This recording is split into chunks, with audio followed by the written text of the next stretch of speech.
En France, vous avez 3 niveaux de collectivité territoriale, la commune, le département et la région.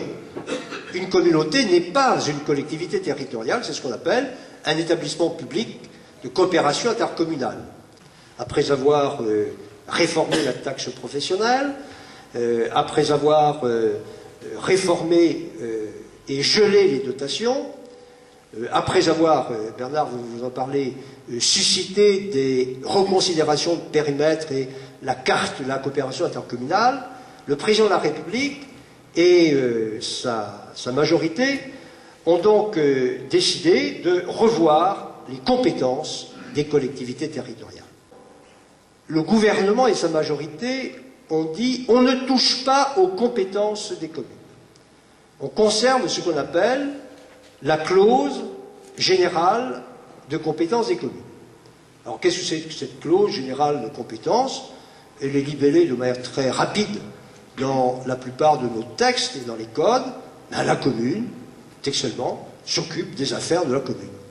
Libre au conseil municipal de définir ce qu'il entend par les affaires de la commune. Alors, ça peut paraître simpliste, pas très académique ou pas très académicien, mais à partir du moment où vous dites le conseil municipal s'occupe des affaires de la commune, c'est une très grande liberté qui est reconnue. Simplement, pour exercer cette liberté, il faut aussi avoir des moyens financiers. Il faut aussi avoir des élus qui ont le temps. Des élus qui peuvent bénéficier de disponibilité, d'un statut.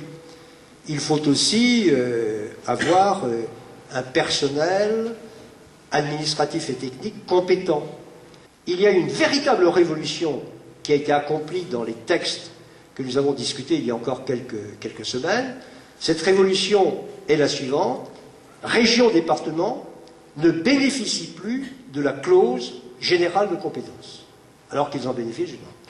Et les compétences de la région et du département seront déterminées par les lois qui existent, de manière exclusive.